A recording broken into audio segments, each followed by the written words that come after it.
Hi, my name is Megan Coleman. So I think often people assume that once you've won a beauty pageant, you have no insecurities in the world, but it's so interesting. I'm testament to the fact that that is not true.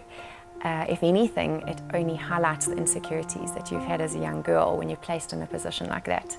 So when I was about 5 years old and at my cousin's place we were playing, and the cousins were playing in one room and the adults were in another room, and I overheard my aunt saying to the other adults, and she didn't know that I heard it, I overheard her saying, "Megan is pretty, but Erin, my older sister, is beautiful." And it seemed like such an insignificant comment in the bigger scheme of things, but it's a comment that stuck with me for my whole life. For my whole life, I think I just believed that I was average, that my sister was the beautiful one and that I was just this average little girl. And I think it was about in my third year of varsity, I was actually at church one day and it was during praise and worship, and I felt God say so clearly to me, "Megan, I'm going to be placing you in a position to display my glory." And at the time I had no idea what it meant because I hadn't even comprehended or even thought about entering Miss South Africa. It wasn't even on my radar. It was towards the end of that year that I decided to enter Miss South Africa. For what reason, I have no idea, because it really wasn't that I believed I was the prettiest girl in the country.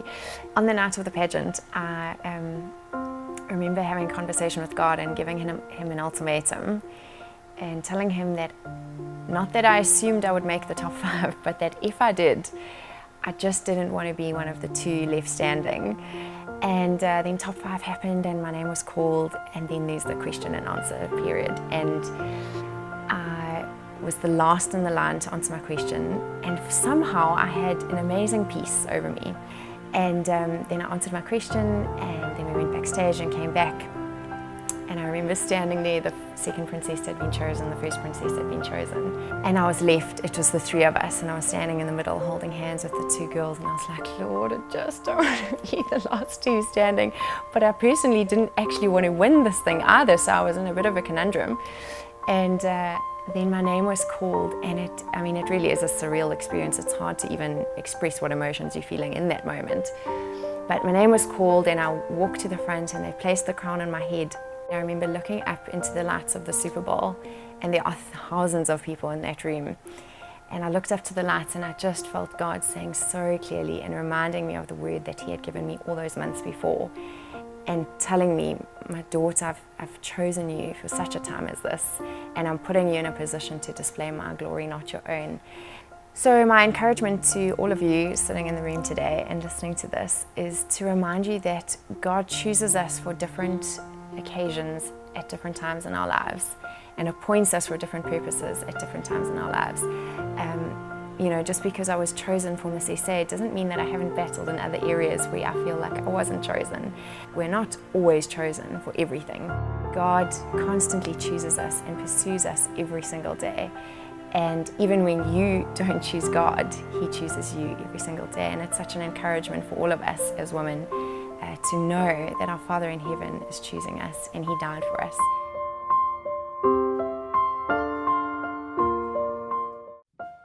Hi, I'm Trish Cook. I was challenged by the Lord to get in His Word because of the issues that I had. God challenged me to get together with a group of ladies who may be having the similar challenges that I have had. We meet together once a week. Our group has been phenomenal in friendship, support, and many of the other ladies have, through their struggles and pain, have been able to encourage me to keep on reading the Word and keep on asking God, what is the next step? What is it that you want us to do? In Philippians chapter 2, Paul writes that we're not to grumble and complain. We're to be a light in the dark and perverse world. Our own challenges and our own issues are dealt with by God because we are stepping out and shining the light into the world in which we function every single day. And so my encouragement to anybody is to do what God has challenged you to do, whatever that may be, and watch and see what God can do in your own life. There are various ladies in my home group who have who they have grown, and the victory in their each individual lives is phenomenal, just because they've got an accountable group challenging them once a week and applying what God's word has taught them.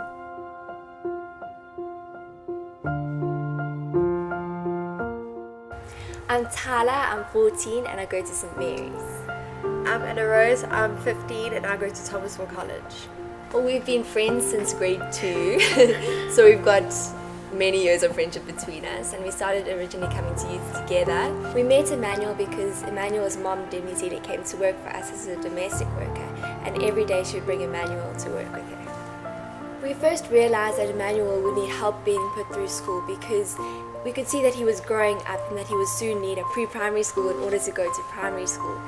And our youth pastor mentioned to us, and he encouraged us, of us young people, we can do something, we're not just anything.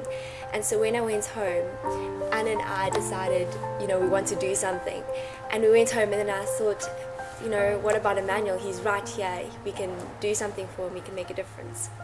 So in order to provide a good education for him, we wanted to pay for him and to raise funds for him to go to a pre-primary school that was adequate enough. It was like God sent us our own very little miracle, because I was really struggling to find someone to help. I didn't know who to help, I didn't know where to start looking for someone to help. But then God said, no, there's someone closer than you think. He's right here. All you need to do is just step out a little and you can help him in your own little ways. The moment we realized that Emmanuel was the boy that we were going to help, we kind of went home and were sending lots of different messages to each other saying, what could we do? We could bake biscuits, we could bake brownies, we could bake chocolates. It was a huge range. It was really lucky because friends of ours owned this factory. They make plastic things, and obviously the craze of the fidget spinners came along. All the teachers loved that one. And they started to make fidget spinners, and they sold this to us for a special price, and I was able to sell them at my school, and it was a really, really big hit. They were selling really, really well. Because we're in school, we didn't have the time or the money, but we had to come up with some sort of way to make the money for Emmanuel. And the one advantage we had was school kids buy stuff, so we had to make them our target market, and that kind of worked. Emmanuel is now thriving at his school, and we actually entered him it was a perfect age for him to start because none of the other children were speaking yet, and he originally doesn't speak English at home, and so he was able to learn to speak English, which is a really nice thing to have. Also, through God's favor over him, he was accepted into the school with the discounts, with the 50% discounts as well. And God's favor continues to, and his blessings just to pour over him.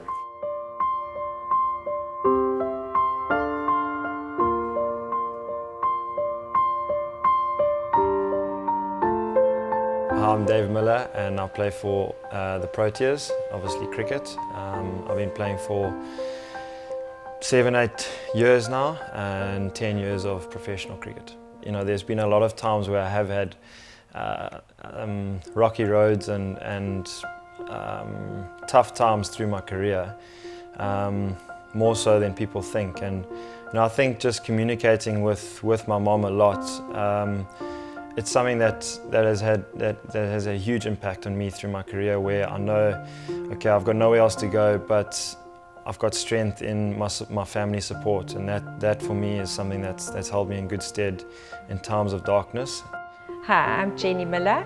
My mother Gail fell pregnant with me when she was 17, and obviously she was still at school and she wasn't able to keep me, so she gave me up for adoption, and 6 weeks later my mother Lois and Graham adopted me.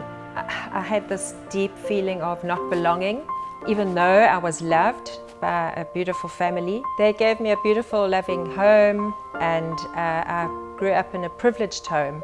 There was always this, I suppose, deep seated feeling of rejection and not belonging, low self-esteem, just not matching up with the other girls.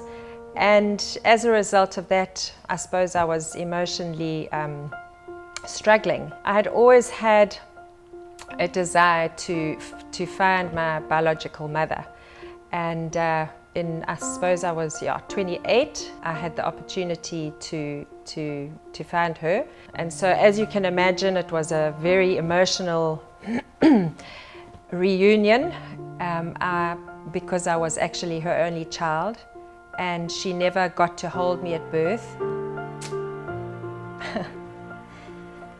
So, you know how God just turns something that is so, can be so dark into something so beautiful. It was a very tender moment in our lives. When I gave my heart to the Lord, He actually gave me that identity. He took away my shame. In your darkest place, God can make something beautiful of it. God put my mother, my adopted mother, Lois, in my life, and she was a powerful praying woman. You know, I just know that the prayers of a mother goes far, and especially my son, being a professional cricket player, being under the scrutiny of the public eye and the pressure to perform, we have always told our children to run to God and never to be scared of adversity. So if there's one thing or two things that I can leave with you today, I would say, know who you are in God. And I would say, pray for your children and your grandchildren, because it could change generations.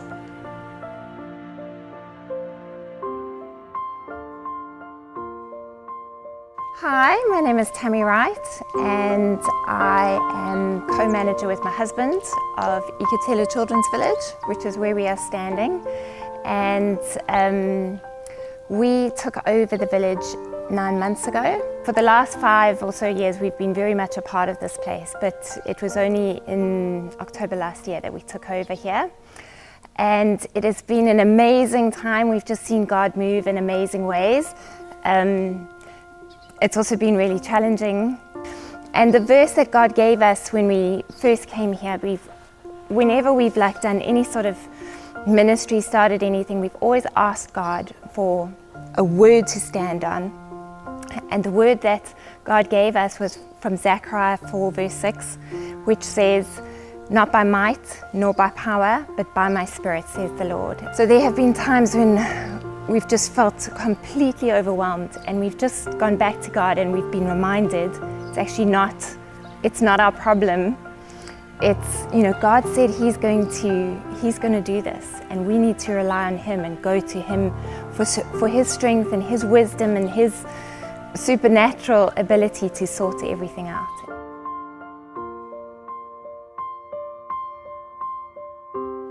Hello, my name is Marlene. I've got 2 children, Nassia and Lara, and I'm married to Warren. 2010, February 2010, I was diagnosed with late stage incurable breast cancer. I'd been very committed to breast self-examinations, and when I felt a lump, I was in the GP's office the next day.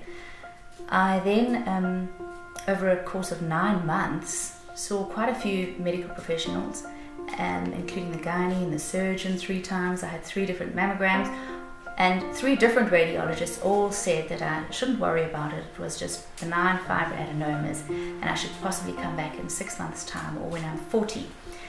So I wasn't that happy about that, so I went to another surgeon and insisted on some excisional biopsies, which he did, and much to our surprise, it came back that there were 3 different types of breast cancers on the one side alone.